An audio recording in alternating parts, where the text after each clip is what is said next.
Welcome back. We have been in this discussion of what it looks like to take the gospel of Jesus Christ from the neighborhoods to the nations. And I want to take you to a passage this morning, Mark chapter 16, verse 15. It says, Jesus said to them, "Go into all the world and preach the gospel to all creation." Now, Mark in chapter 16, verse 15, this is a parallel verse. In other words, Mark is recording the story in the same way that Matthew is recording the story for what the gospel presentation that Jesus is saying to his disciples about what you should do, or the mandate or the Great Commission. And so when he says to go into the world and preach the gospel to all creation, I want to talk about what that means to take the gospel to all creation. This is this command that we're given, and our church is a part of this mission actively, reaching people both locally and globally. And a big portion of that is through your generosity. Your generosity makes it possible for us to, bring hope to the world one person at a time, not just in our neighborhood, but to all the nations of the world. And so we're all a part of it from a organizational leadership standpoint. And we took the last 2 weeks about talking about the personal way that we do it. And so I want to take some time today and talk about what it looks like to bring the gospel to all creation. And maybe you're thinking, well, I don't have the ability. I'm too young. I'm too old. I don't have enough money. I couldn't take the time off of work to go to all the nations. And so you're maybe afraid or worried that you're not fulfilling the Great Commission. And I want to give you some options to think about it maybe a little bit differently. And I don't want you to opt out of God calling you to go on mission, whether it's locally or globally. But I also want you to know that you can participate in many ways.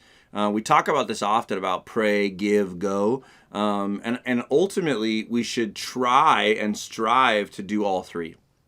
We should be praying for those who are actively making disciples around the world, especially those who are in dangerous places and spaces. We should be financially supporting and giving of our resources to further the spread of the gospel to unreached people groups all around the world. And then we should be going. It's a command. It's not if it's convenient, we should be going. But going doesn't always mean traveling to the other side of the globe. Going means locally and globally. But we should be going, and we should be serving, and we should be preaching, and we should be teaching, and we should be making disciples. And so I want to talk to you about that. What does it mean to go into all the world, as it says in verse 15 of Mark chapter 16? And he's talking about the gospel is for all people everywhere. Not just for people who agree with us or have a Western mindset. Like missions from a historic perspective has really stepped in it sometimes with trying to westernize cultures instead of just bringing the gospel of Jesus to the culture. And so if it doesn't look like church the way we do it, then it must not be the right way to do it. And I'm so happy to report to you that the places and spaces that we're going and that we're sponsoring and the missionaries that we're partnering with, they're less concerned about westernizing cultures as they are about bringing Jesus from the east to the west to the north to the south. And so when we say go into all the world and preach the gospel to all creation emphasizes the inclusivity of the gospel. The message of Jesus is for every person. It transcends cultural and geographical boundaries. This isn't some passive call, but instead it's a challenge for us to intentionally reach out to those who would otherwise be overlooked. Do you hear me sometimes say phrases like unreached people groups? Here's what I mean by that. In Southeast Asia and the Middle East both, just in Sri Lanka alone, Jennifer and I are going to be going back to Sri Lanka in March. 75% of the population of Sri Lanka would be considered unreached by the gospel of Jesus Christ. 3/4 of the people who live on the little island of Sri Lanka, that's not much bigger than the state of Vermont, but yet thousands upon thousands upon thousands of people that live there have never been given an opportunity to experience the gospel of Jesus Christ. And here's what's happening. It's Buddhist and Hindu populations, and especially both of them are false gods. Both of them are, I hate to say it like this because it makes people angry, but it's demonic demon worship. It's idol worship.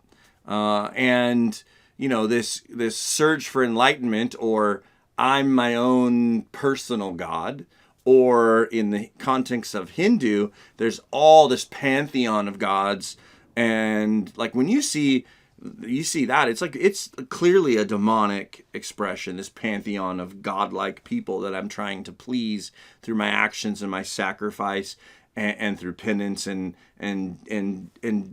hurting myself. And so you have these populations that have never heard the gospel of Jesus Christ, that even though you're not enough, you are made enough in Christ, that God's grace is sufficient, that you can be made whole and complete, and that it's for everyone to receive this long-term vision of themselves. Not that we would just try to be a better person in this endless boot loop of reincarnation, but that life has meaning and a beginning, middle, and an end, and that what I do echoes in eternity. And, that's just Sri Lanka. I mean, most of the people in Southeast Asia have limited access to gospel teaching. And in the Middle East, over 5 million people would belong to these unreached people groups, as we're talking about. These are places where proclaiming Jesus' message of love and second chances and new beginnings is faced with significant cultural challenges, political, linguistic challenges, sure, but also family members in the Middle East that receive Jesus oftentimes are met with such harsh opposition that their lives are put in danger. And so when we talk about these places and spaces, it's people that really are willing to go the distance to really live out disciple making and to take the gospel to all nations, to all creation, to teach people to obey everything that they've been taught because they believe in it. Now, we make a difference in the world at Hope City Church because of your generosity. We're supporting missionaries in these regions and ministries and strategic partners in these regions, where the translation of Bible materials and support for local pastors, they're serving in these challenging environments. And it's not just water filters and food programs, but champions clubs and hope centers and like feeding programs and Bible translations and so much more that's happening because, you're willing to fuel and fund the ministry of the Therefore Go from the neighborhood to the nations. So you believe in the future and you have hope for those people, and you may never see them face to face until we are heaven bound, but I'm telling you right now that there's something about it. The psalmist writes this in Psalm 96, verse 3. He says, "Declare his glory among the nations, his marvelous deeds amongst all peoples." In Psalm 96, we're reminded to declare God's glory, not just to the people around us, not just the people that look like us, think like us, act like us, but to all people, that we would declare his marvelous deeds. In other words, we would live out in practical ways so that people would marvel at the love of God being demonstrated by our tangible acts of love and service. When we declare his glory amongst the nations, oftentimes we do this with practical serving ways. Like water filters are huge when it comes to this, right?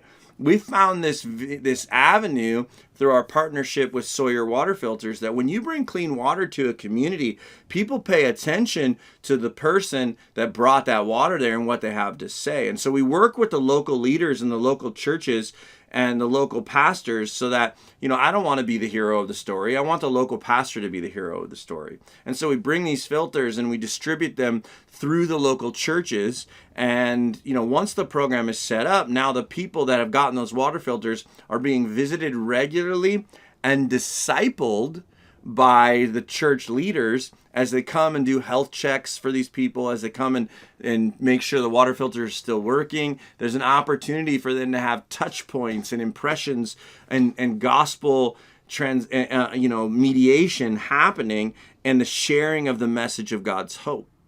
And so when we talk about this declaring his glory in all the nations, like what we're talking about is this idea from the neighborhood to the nations, for all people everywhere. So who are the people in your own life, in your backyard, in your own community that you could demonstrate in practical ways God's love? Because again, maybe you won't travel to a far-flung place, or maybe you're already planning on going to the Costa Rica trip with us.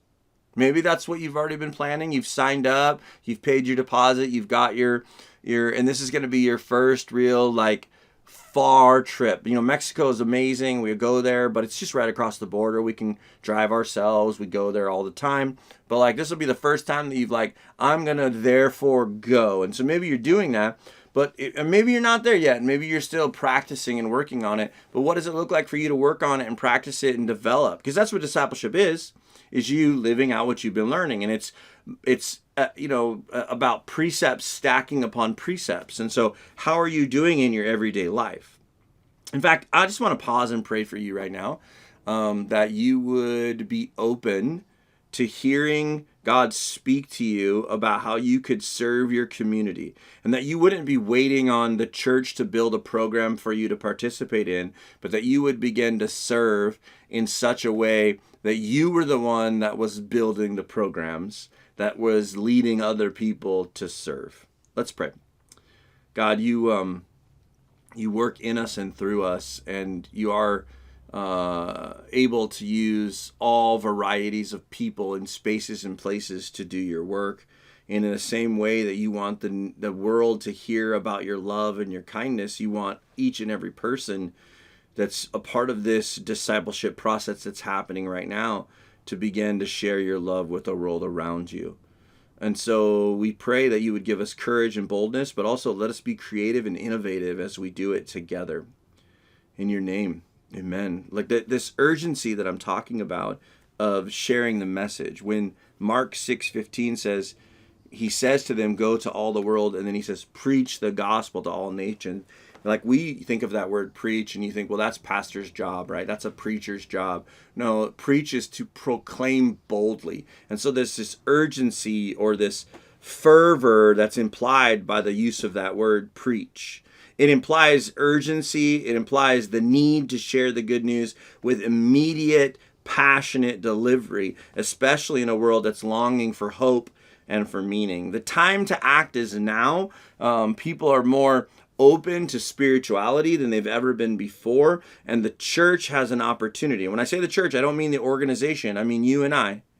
The walking around, boring, eating, sleeping, right? We don't go to church, we what? That's right, we are the church. And so we respond with a sense of purpose because we know that when we do, we're changing people's lives. Now, this urgency that I'm talking about, part of it is about giving people the hope that they need, but it's hard to hear the hope of Jesus over your hunger pains sometimes. Did you know that there's over 72 million children in Latin America who live below the poverty line? And now when I say below the poverty line, I'm not talking about the poverty line of San Diego. I'm talking about families in places and spaces where if they had $300 to $400 for the entire month, that would be a lot, and they would be able to make ends meet. We're talking about people that are making $2 a day. That's insane. And yet they're still building families and serving one another and caring for each other. What would it look like if we were to help people that face things like malnutrition or lack of education or exposure to violence in Central South America, in countries like Nicaragua, Costa Rica, Peru, and we were to take these places with high poverty rates and to make them a part of our from the neighborhoods to the nations? What if we were to begin to pray and to provide for children in these situations and circumstances that are easily falling victim to, trafficking or gang recruitment or forced labor? What if we were to make a difference in their lives because we believe in the urgency of the gospel, and the gospel is more than just words, but it's actions and deeds. Our church, obviously through our giving, but now through our going, is actively participating in such endeavors. Now, we have ministry partners in Latin America and missionaries and strategic partners, but one of our strategic partners there is Child Hope. Child Hope is an amazing group that works to support children in these regions by providing them with essentials like food and education and safe environments. And so, yes, it's food, it's Christian education, it's medical care, it's after school care. It's like even they're starting to build even these programs where there's for young adults and older teens to get work experience and like vocational training. So it goes from like cradle to college at this point, and they're building and always expanding and more and more and more. And so when I think about it, there's over 100,000 kids that are actively in Child Hope development centers right now participating. That's 300 schools in over 20 countries. And you're a part of that through your generosity, and you're a part of that now, those of you who are going with us to Costa Rica, through your serving. You'll get to see it face to face. You'll get to interact with these kids whose lives are being changed with the good news of the gospel of Jesus Christ. Yes, in word, but also in deed. But I want to take you for a moment to an Old Testament passage that is a little bit of a cautionary tale, if you will, about what happens when you don't therefore go, or when you don't act upon the urgency to preach the gospel to all nations, to all of creation. And that's the story of Jonah. Jonah chapter 3, verses 1 through 4, it says, "The word of the Lord came to Jonah a second time to go to the great city of Nineveh and proclaim the message that I have given you." Jonah's given this urgent task, and God's told him 2 times to go to Nineveh. And, we've been given this mandate. We hear it from Jesus in, Matthew chapter 28. We hear it from Jesus in Mark chapter 16. We see it in the Old Testament multiple times. And, a lot of times people think the story of Jonah is a lot of different things. And whether let me just give you a little bit of like a pass for a second. I like to take the Bible at face value as much as possible whenever possible. So when you say that Jonah was swallowed by a big fish or a whale, I'm gonna just say okay to that personally. Here I believe that the creator of heaven and earth came down in the form of a baby and was born of a virgin, lived a sinless life, died on the cross for the sins of humanity, was buried and rose again, and will someday come in the clouds to collect us where we'll live for eternity.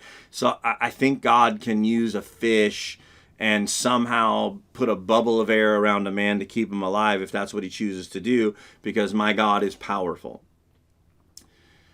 But if you think that the story of Jonah is simply a metaphor, it doesn't really change the truth that's in the story. Jonah was called in the moment to therefore go and to preach the gospel to a nation, and he didn't want to because he didn't want to be inconvenienced, and he didn't want to go to those people because they looked different than him. In fact, he perceived them as his enemies. They looked different than them. He knew that they were stiff-necked. He knew that they were difficult people. He knew that they were worshiping pagan gods. And let's be honest, like a stranger from the outside who's from an enemy culture is going to come in and go, "Hey guys, you need to stop behaving the way you're behaving. Otherwise, my God's going to be mad at you. I know you don't recognize my God as God, but let me tell you." So he's uncomfortable. He's scared perhaps. He's maybe a little bit racist. We're not sure what's going on, but we know this is that he's been given a mandate and a message. And when God gives you a mission, a mandate, and a message, you need to deliver it, or you put yourself or others in danger. And so what happens, and so like I like to think of it this way. Let's pretend for a moment. Again, I already established I believe that he was swallowed by a great fish and that was there. But let's just take the metaphor of it, right? The great fish swallows him and takes him into the depths because he wasn't willing to be obedient. So, the guys are on the boat and the waves are crashing and there's a storm and they're all a bit superstitious and they're like, who is the one who's made God mad, right? And Jonah's like, it's me. And so they're like, let's get rid of him. And so they throw him overboard and the fish swallows him. And the fish swallowing him is a metaphor. Whether you believe it happened or not, either way, real or fake, allegory, the metaphor still stands true that if you don't act upon the message and the mandate, right, and the mission, that you're putting yourself and others at risk. So that's what happens on the boat. And then you're going to go through, I'll go as far as to say it like this, you're going to go through your own personal hell until you decide to step out and follow God on the mission he's called you to. And so for some of you, you know what you're supposed to be doing, but you're not wanting to do it because it's inconvenient or expensive, or you just don't think that it's worth your time, or, there's other people that can do it. And I'm telling you, you don't want to find yourself in a Jonah situation where you have to become whale vomit to be humbled enough to actually go and do what you're supposed to do. And you know the story, it's an ancient story. He still is kicking and screaming. He's still mad at God. He still is, God even gives him second, third, and fourth chances, and he still is being a bit of a knucklehead about it. But that's the beauty of the story, is that even when we go kicking and screaming, God will lead us to the path, and he will help us to fulfill the mandate and the mission, and the message will come out one way or the other. I'd rather do what God calls me to do than to be put through my paces. And I don't want to put other people in danger. And when I say danger, I mean, in a way, I'm talking about hell. In a way, I'm talking about hell on earth when their lives go sideways because I have the answers and I'm not sharing them. And so where in my life do I need to feel a greater or more significant sense of urgency? Where have I become too comfortable in my own life that I've forgotten that people who don't know Jesus are not going to spend eternity in heaven? And what happened to my sense of urgency? If I truly believe in heaven and hell, good and evil, right and wrong, why am I so comfortable with letting people blissfully march their way into an eternity without God in it? The gospel is supposed to be for all people everywhere. Go into all creation and preach the gospel to all nations. Go. It's up to you and I. It's up to you and I to be faithful to this calling, to this mandate, to this commission. We have a message, we have a mission, we have a mandate from the neighborhoods to the nations.